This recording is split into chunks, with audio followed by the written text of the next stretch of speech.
Kemudian mungkin banyak yang tanya, kok bisa sih nyampe di Jakarta? Di Jakartanya nggak ada saudara, nggak ada keluarga, nggak ada kenalan siapapun.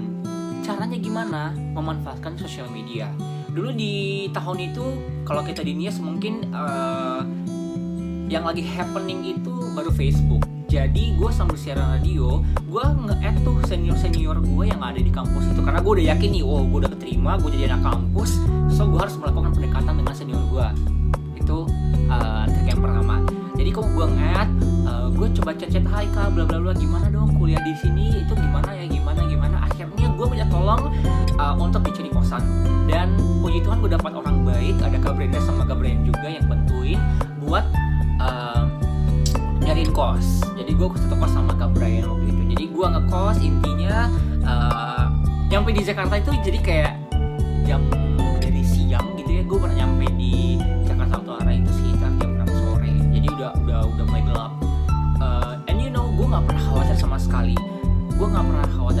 Karena gue itu selalu, gue tuh dulu bukan dulu sih, tapi sekarang maksudnya kayak gue yakin gitu, gue punya Tuhan yang jaga gue di setiap langkah gue. Setiap langkah gue itu Tuhan perhitungkan. Jadi apapun yang gue lakukan, Tuhan jaga gue di setiap langkah gue. Apa yang gue lakukan, Tuhan jagain gue, Tuhan sertain gue.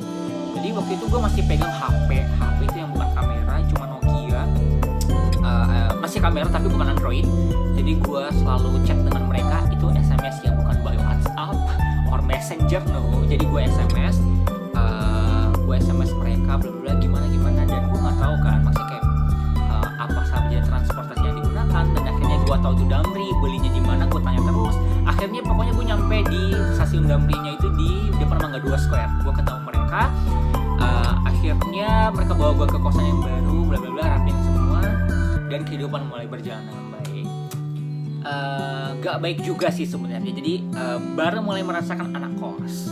Tapi gue nggak terlalu kaget karena gue dari SMP itu udah tinggal sama orang. Jadi gue udah tahu rasanya harus prepare baju sendiri, harus cuci baju sendiri. Dan mama gue tuh selalu ngajarin gue gitu ya, lu harus bisa cuci piring, harus bisa masak nasi, bersih-bersih rumah. Karena someday kalau misalnya lu cuma sendiri, lu udah bisa hidup sendiri gitu. Nah akhirnya semua pelajaran itu tuh penting. Meskipun dulu pas diajarin ngedumel gitu ya, nangis-nangis terus cuci piring gitu, apalagi cowok gitu kan ya, nggak ini banget gitu. Tapi gue bersyukur semuanya itu, meskipun waktu itu gue ngeluh, tapi akhirnya kayak gue thanks God, semua pelajaran itu penting banget gitu. Dan sehari-hari selama bulan Juni itu gue masak sendiri. Gue diajarin sama Kak Brenda juga kayak beli makanan di sini dan gimananya. Gue coba semuanya itu. Dan paling penting, Indomie itu paling penting untuk anak kos. Jadi bisa sehari itu bisa sih sehari makan 3 kali ya, berarti 3 kali Indomie gitu kalau udah nggak ada duit sama sekali. Dan itu ya itu pelajaran berharga sih menurut gue ya. Jadi kayak lu bisa ngargain setiap duit yang lu keluarin gitu. Oke, kita skip dengan itu. Kita mulai lanjut lagi dengan kuliahnya. Kemudian sebelum kuliah gue nyampe di Jakarta itu bulan Juni ya. Gue Agustus baru mulai kuliah. Jadi bulan Juni itu gue beradaptasi dengan lingkungan. Oh di lingkungan ini begini, kesini. Akhirnya gue di bulan Juli nyari kerja. Jadi nyari pengalaman 1 bulan. Dan gue kerja di Mangga 2 Mall sebagai sekretaris dan juga accounting. Jadi kayak megang duit juga dan laporan. Puji Tuhan ya, meskipun gajinya cuman 1.200.000 waktu itu, tapi gue bersyukur gitu. Maksudnya kayak oke, seenggaknya gue ada pemasukan gitu selama 1 bulan. Dan 1 bulan itu akhirnya gue tinggal karena gue Agustus harus kuliah.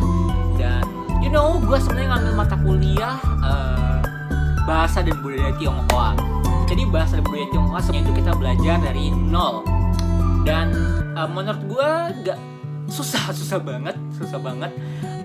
Akhirnya gue selama 3 minggu belajar sampai begadang karena memang agak susah sih ya, kayak 4 nadanya.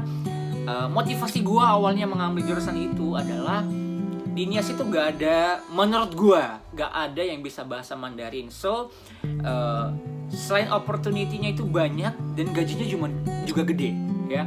Cukup informasi aja, gajinya sebagai translator Mandarin itu gede banget. Oke, setelah itu 3 minggu ya udah pasti berjalan kuliahnya, dan gue dapat beasiswa juga.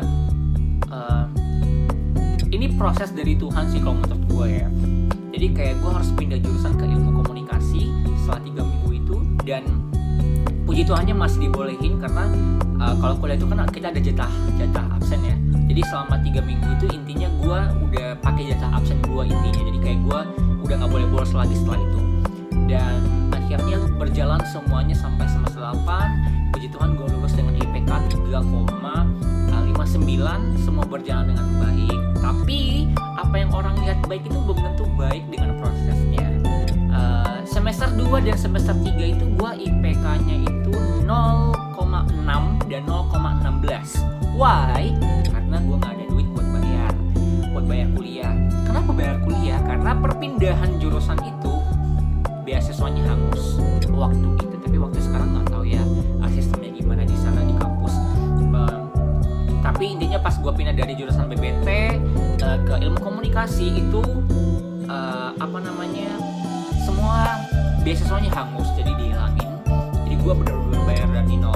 Awalnya gue ngedumel, tapi akhir dari setelah gue lewatin semua proses itu gue bersyukur. Karena kenapa? Satu, kalau gue misalnya gratis untuk bayar, gue bisa jadi malas-malasan kuliah karena gue pikir ya udahlah udah dibayar juga gitu, dan gue nggak maksimal. Yang kedua, gue nggak mungkin punya pengalaman kerja kayak gue harus nyari duit nih men, kalau enggak gue nggak bisa survive di Jakarta. That's why nanti akhirnya gue nari dan gue dapat penghasilan dari nari. Nanti itu next cerita, kita belajar cerita mengenai nari. Kemudian gue tuh kayak belajar, oke, gue kuliah sambil kerja, jadi nilai gue harus bagus. Akhirnya semester 2 dan semester 3 itu gue kejar di semester berikutnya. Jadi kayak semester 4 tuh IPK gue bagus, gue bisa ambil SKS 24. Jadi kan biasanya jatahnya 20 kan gitu. Dan puji Tuhan nilai gue juga bagus terus, jadi dikasih approve sama atasan. Akhirnya pokoknya udah melewati semua itu, gue ambil SP juga, gue keluarin duit lebih banyak. Yang penting gue pikirnya gini, bagaimanapun prosesnya gue harus lewatin, karena itu yang membuat gue bagus gitu. Itu yang membuat gue kayak lu bisa jadi orang gitu loh, bisa jadi orang. Dan akhirnya gue lewatin semuanya itu, berjalan dengan baik. Gue lulus sarjana ilmu komunikasi, Hasrata Reva sarjana ilmu komunikasi SIKOM. Dan gue sangat bangga dengan diri gue, karena di keluarga gue itu gak ada yang sarjana. Even itu dari keluarga papa juga belum ada yang sarjana. Dan gue kayak ini satu kebanggaan buat gue. Jadi gue bisa buktiin buat keluarga gue juga, buat papa mama gue khususnya, karena banyak yang ragu dengan kepergian gue. Tapi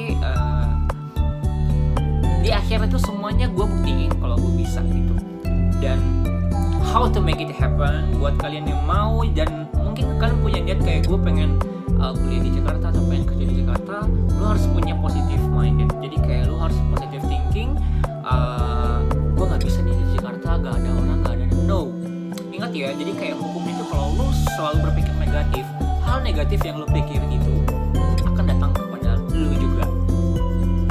Coba untuk stay positif. Kayak misalnya gue nggak pernah naik pesawat, kira-kira gue kayak diculik, bisa aja kepikiran. Tapi make it positif, enggak, udah jaga sama Tuhan. Kita orang Indonesia, kita punya agama, kita orang beragama. Kita dididik dari kecil, kita ikut teguh sidi, kita dibaptis, jadi kita beragama.